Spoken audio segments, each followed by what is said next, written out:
Jimmy Clitheroe as the Clitheroe Kid, with Peter Sinclair, Patricia Burke, Danny Ross and Diana Day in... Tennis just isn't cricket.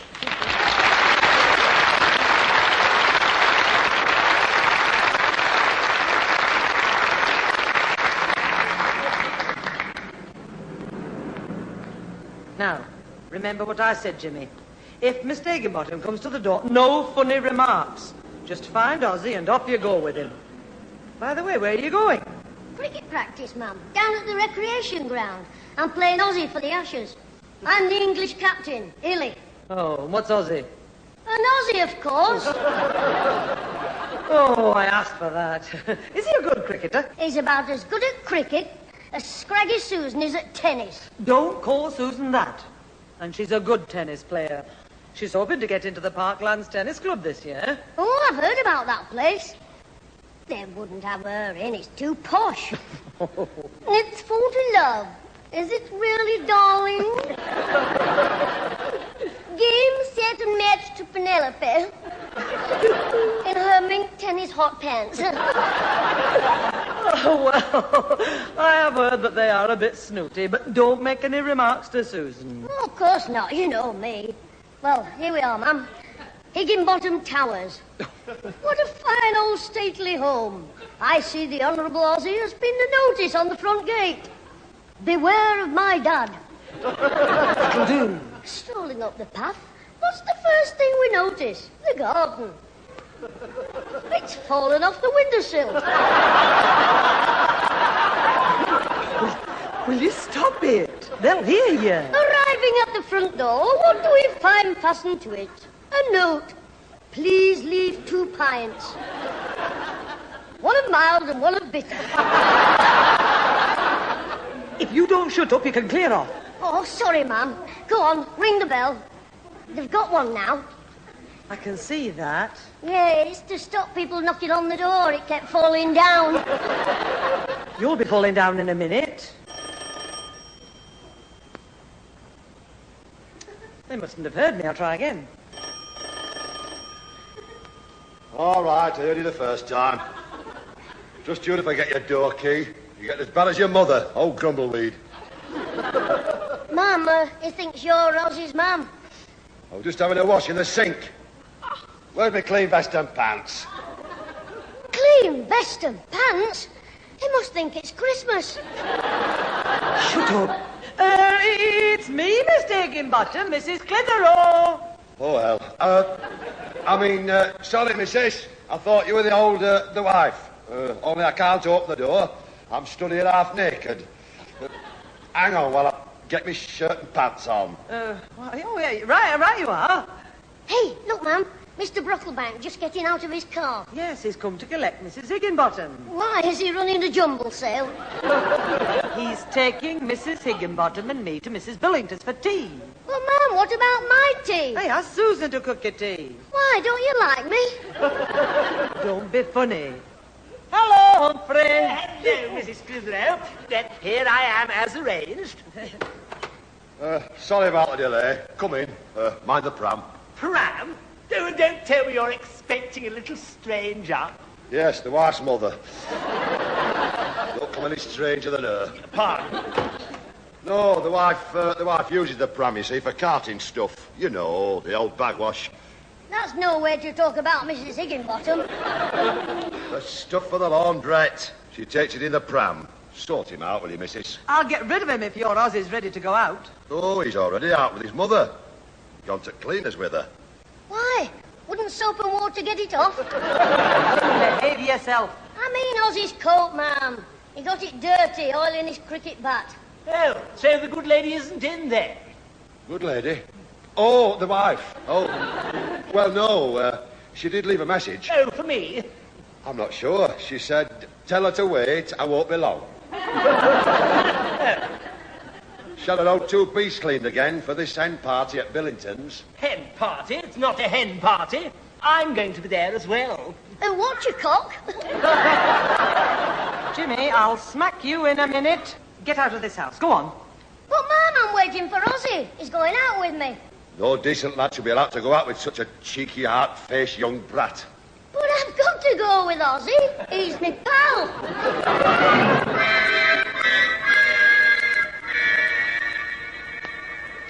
Oh, dear, I'm going to be late. Alfie, what's the time by your watch? Just turned 25 past. 25 past what? Oh, no, my little hand's missing. Oh, no, there it is, under my big hand. Well, then it must be 5. What must be that? The time, it's 25 past 5. Well, if you knew, why did you ask me? Look, I've had enough trouble without you.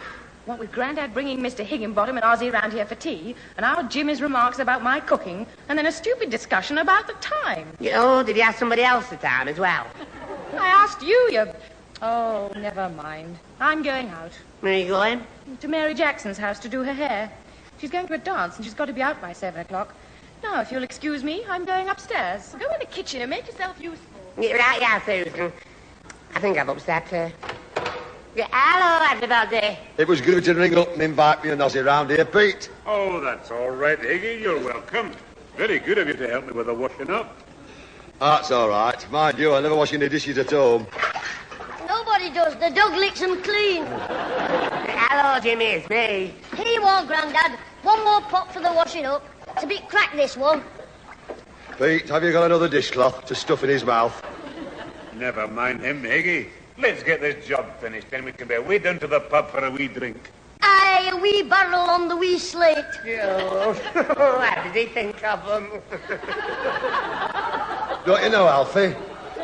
He's stupid like you. Only he doesn't look it. All right, Jimmy, come on, out you go. Oh, it's all right, Pete. I'll be going myself in a minute.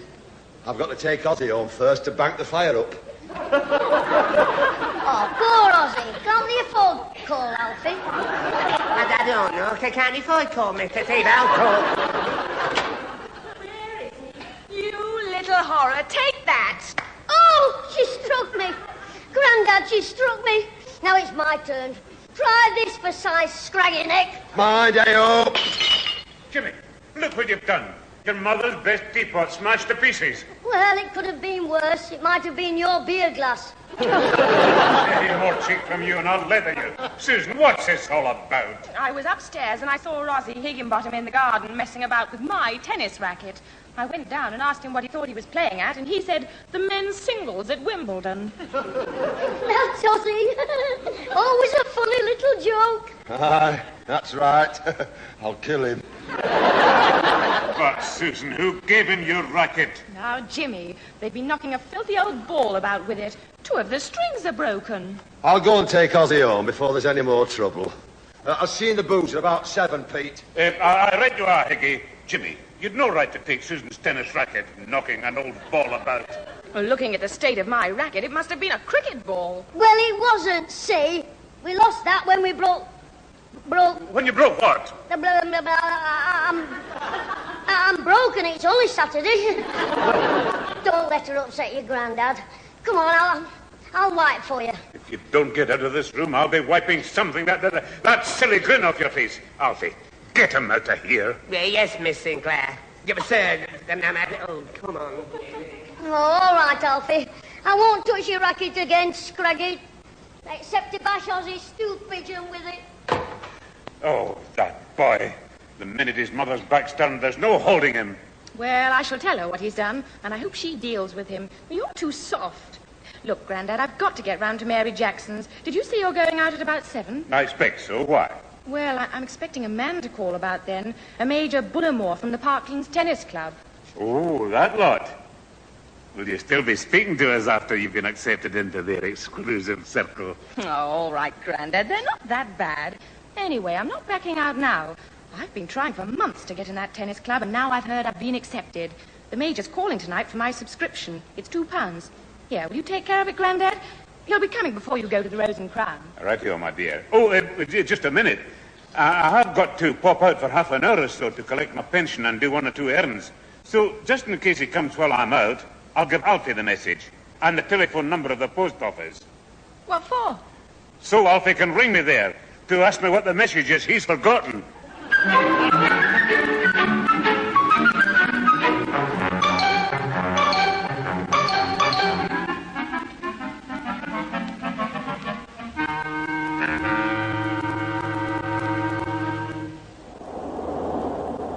I'm sorry about this, Mrs. Clitheroe. I truly am.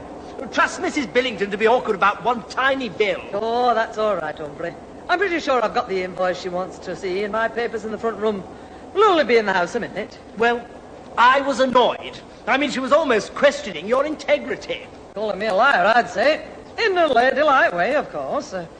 Anyway, we're here now. Well, I must say you behaved with great dignity. She'll never know how near she was to getting a slush round the ear. Hello. Our front door's open. Oh, well, there must be someone in there. It'll be Jimmy, I suppose. After you, Mrs. Clitheroe. Jimmy! Jimmy! I'll just go and find those invoices. Oh, dear. Answer that, would you, please? Right you are, Mrs. Clitheroe. Hello. Yes. Yes. Yes. Yes, yes. Come in, Alfie. Help! A burglar. It's not a burglar. It's Mr. Brocklebank. Just hold on and... hello? Hello? Oh, he's gone. James, where have you been? I'll tell you where he's been. He insisted on me taking him round the corner to the chip shop. But James, your mother told me that Susan was cooking a meal for you. She did. That's why I've been to the chip shop. Now listen, James, your mother is in the front room, and fortunately for you, she didn't hear what I've just heard on the telephone. What's that, Mr. Bicklebong? Some irate gentleman who refused to give his name is looking for the grandfather of one James Clitheroe, who broke his potting shed window this afternoon with a cricket ball. Oh, heck. How does he know it was me? He says a Master Oswald Higginbotham told him. Oh, the little piglet. He had a meal under my roof and then squealed on me.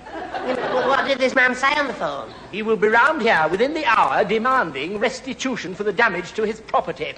You are? He wants the lolly for the window. I found them, Humphrey, so we can get back to... Oh, hello, Jimmy. Hello, ma'am.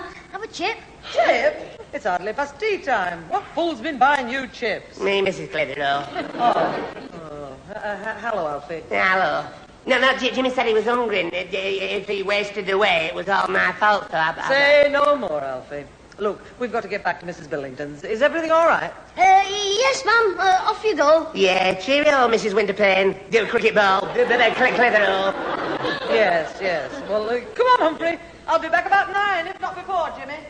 Right, ma'am. Mr. Brocklebank, about that cricket ball. Yes? If my mum finds out, I'll be in hospital, and you'll be in the next bed.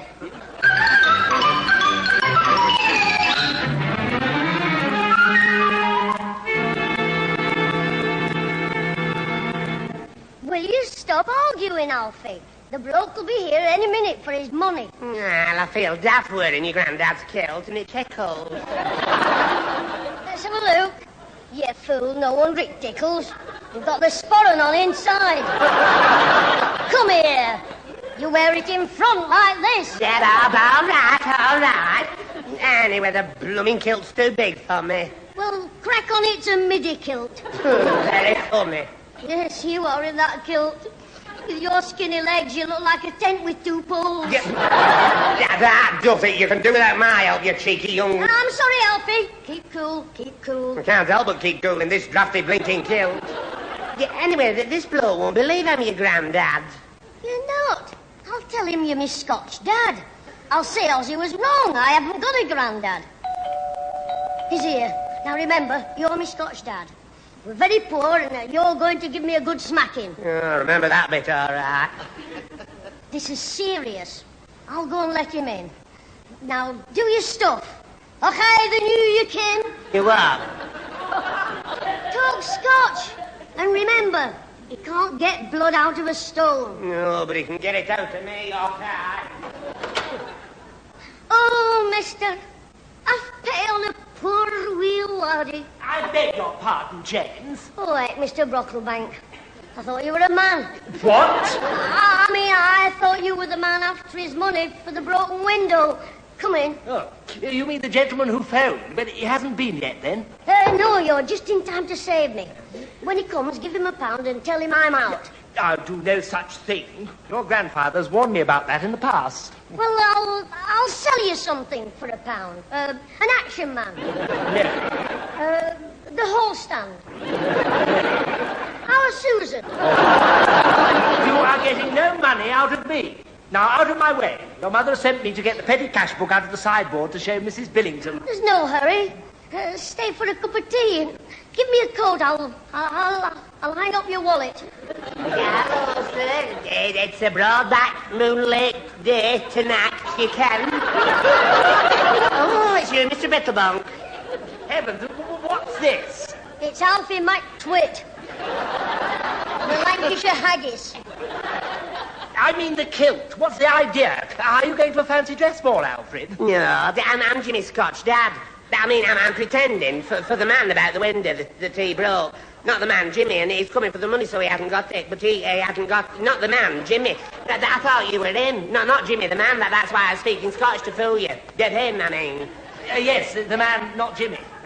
Here's the petty cash book, Mr. Brocklebank. Oh, thank you, James. I'll just push it in your inside pocket so it'll be safe. There's no need to get your hands off my wallet. Hey, oh, please, here. The one I thought was you, Mr. Brocklebank, when he broke your window. No, not your window, his window. Jimmy, I mean, broke it, not his window. That's the man's. Oh, shut up. Just remember you're me dad and you're Scotch. And Mr. Brocklebank, you can be the cruel landlord who's called to take the gas oven away and... because we can't pay the rent. I am having nothing to do with it. I'm leaving this instant by the back door. If he's still as angry as he sounded on the telephone, I have no intention of meeting him face to face. Coward! Brocklebank the chicken! Cluck, cluck! Stop clucking and open the door before I go out the back way. You stop here, or I'll tell me Grandad you wore his kilt. But you made me wear it. It was your idea. Oh, shut up. Get ready. I'm opening the door. Please don't take our furniture again, mister. My dad will pay you as soon as he gets his bagpipes back from the shop. I beg your pardon? Then he can go out and play in the streets again. Look, there's some mistake, you know. I haven't come for your furniture. My name is Bullymore. Major Bartholomew Bullymore. Oh, well, I'm sorry, but we've got troubles of our own. What was that? I mean, we've got a lot of trouble and we can't pay you. Come in and ask my dad. You can't pay me, but I understood. You see, it's too much. How much is it? Yeah, well, it's £2, actually. Would you take 1 new penny a week? Dad, this is Major, Bullymore. Bartholomew Bullymore. R.E., retired, you know. This is my dad, Alfie Clitheroe. See if he's going to bed. Hello, okay, Mr. Moable. Batty, the bully, Major. I'm sorry we can't pay you, okay, but we're very poor as new bejabbers. What the devil are you talking about? Oh, look, this is Clitheroe's house. Yes, okay. Yeah, they live here. I do. I mean, we do. I'm Jimmy's mother's dad. His, I mean. Yes, well, it's not our house. We just owe the rent. If you'll forget the money, mister, my dad's going to give me a good smacking. Aren't you, Dad? Dad! Dad! Oh, my leg! My leg. Yes, it'll be a pleasure. You know, I don't understand what's going on. I mean, I thought there were 2 children, a grandfather and a mother. I didn't know about you, sir. Well, my mother likes to keep him a secret. You see, I told you wrong. There's a father and a grandmother, my granny, but she's out.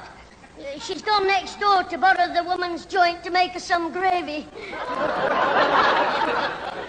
Oh, is this some sort of joke, this crying poverty? I mean, I know your sister, and she's always extremely well dressed. Oh, aye, that's why we have no money for food or furniture. We sleep on orange boxes, you know. Orange boxes? Aye, except my dad. He has a banana box. That's why he's bent over to one side. Now, look here, my lad. No, Mr. Major, he's exaggerating a bit, the new, you know, Ken. But we are very poor. Okay. Yeah. I must say that this has been quite a revelation.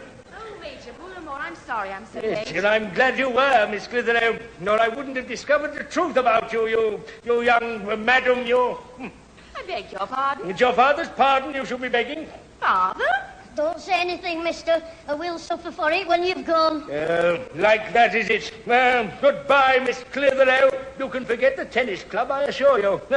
Spend your £2 on some food for your poor father there, you selfish little minx.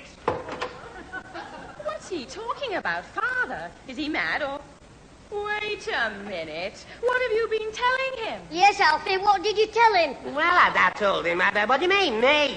You told him we were starving. Oh, I'll murder you both if I don't get in that tennis club. What's the tennis club got to do with it? He wanted £2 for the window I broke. Ozzy broke. What window? That was Major Bullimore. He came for my subscription to the tennis club, £2. What? Oh, well, that's all right. Then we thought he was after Jimmy, so it doesn't matter. Oh, shut up. And don't stand there looking so ridiculous. Take Grandad's kilt off at once. I'll shut your eye. Upstairs, I mean. Jimmy, I'm going round to the Major's house, and if I don't get in that tennis club, you'll be in hospital. Just wait till Mother and Grandad hear about this. Well, Alfie, you made a right mess of that, didn't you? Yes, but shut up. Susan won't speak to me for a week now. I know. You have all the luck. I don't know what you're being funny about. You've got plenty of luck to come. What All bad. What do you mean? If Major Laudable was from the tennis club, the bloke who had his window smashed is still on his way here. Oh, heck, I forgot. Well, that's all right, Alfie. Keep that kilt on and a bit more practice on your eyes. Well, I'll do nothing unless it's you. But, Alfie, You've had it. I'm doing no more acting. I bet Peter O'Toole's glad to hear that. Yes, go on, be funny. Have your last laugh. I'm sorry, Alfie. Look, we'll have to pay him. I've got no money. No, but my mum has. On the mantelpiece there, under the clock. The insurance money. Oh, heck, he's here. Quick, Alfie, take £1 from under the clock. You can't pinch your mother's insurance money. I'm not pinching it. You're just borrowing it. I mean, you always collect insurance money when there's an accident. But there hasn't been an accident. Well, there will be if you don't borrow that money. Look, I'll put it back. Oh, all right. I must be cracking. Yes, but you're nice with it. Come on, just go to the door and give him that £1. Tell him it's all we can afford and get rid of him. Yeah, but support. Don't argue, just do what I tell you and give him the money. Right, so keep your ear on. I'll tell him then. Fancy relying on Alfie to get me out of trouble. I must be as daft as him. Yeah, mister, this is the best we can do with it. It's all we can afford. You might. Oh, well, that's very nice of you, yes. And the same to you, He's done it. A miracle. Well, I fixed it for you. You're out of trouble. You mean he isn't coming back to see me, Grandad? Oh, he asked for him, but when I handed over the £1, he seemed quite satisfied. He said thank you, and off he went. Oh, well, that's it then. There's just one small problem. My mum's £1 that you borrowed. Now, don't worry, I'll pay you back. Pay me back? Yeah. You replace the £1 out of your wages, and I'll pay you back out of my pocket money. A shilling a week, or as they say now, 2 new pence. Oh, all right, I suppose I'll have to... Wait a minute. Wait. 2 new pence? Yeah, little twist and 2 new pence isn't a shilling. Did that tell have come about Susan's... Alfie, what are you doing to my kilt? Nothing. I'm just wearing it. He was just warming it for you, Grandad. Don't be funny. Take it off, Alfie. You'll have to close your eyes, Grandad. He's shy. I think I'll close your eyes in a minute. Oh, I'm sorry, Mr. Sinclair, but he made me put it down because the bloke was coming about the window. The window mummy. The cleaner. The window cleaner. Alfie wanted to give him a laugh, didn't you? That's right, I know. So you think the kilt is funny, do you? Yes. No, I wanted him to think Jimmy was my son. Yeah, and Alfie was my mother. And I was his mother, so I wore his skirt. The kilt, good boy. Alfie, you better get up them stairs before me Grandad gives you a Highland fling through the window. You're not kidding. Yeah, I'm on my way. I'm very sorry, Mr. Sinclair, honestly. I suppose you're at the bottom of this, Jimmy. Me?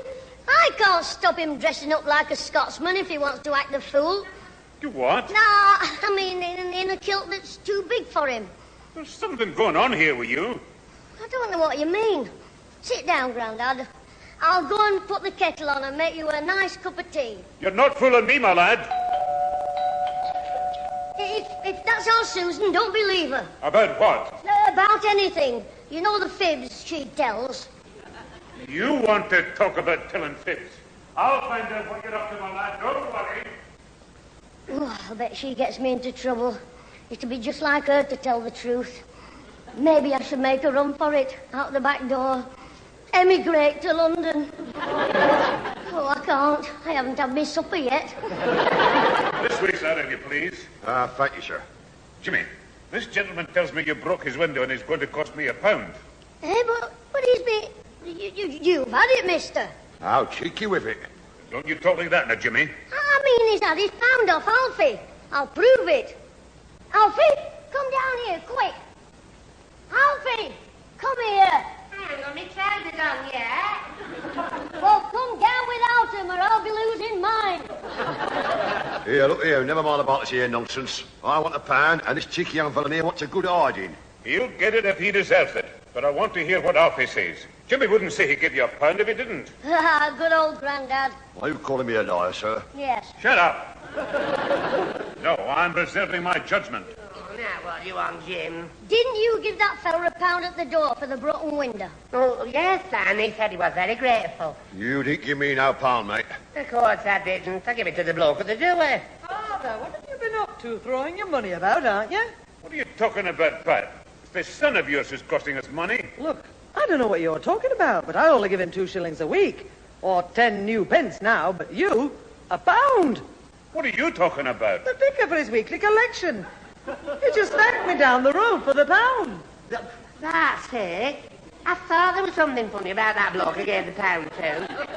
Oh, I should have known. He was the vicar. He was wearing a dog collar. Oh, no. Remind me tomorrow, Alfie. I'll get one for you, and a muzzle. Oh, don't some Alfie's mothers have them.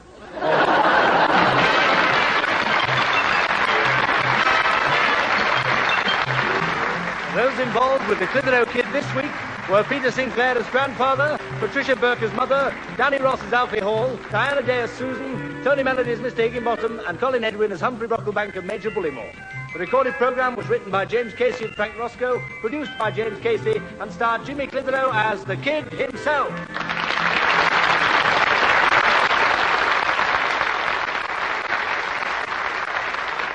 Well, Alfie landed me in it, didn't he?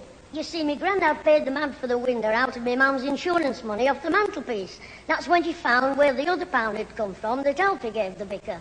So Alfie gave me mother £1 that he borrowed off Susan, and me grandad gave her £1 out of his pension. I promised to give them both £1 each out of me pocket money, so no one would suffer. But me grandad said he didn't mind suffering, so long as I suffered as well. And I did. Oh, heck, he's got to hand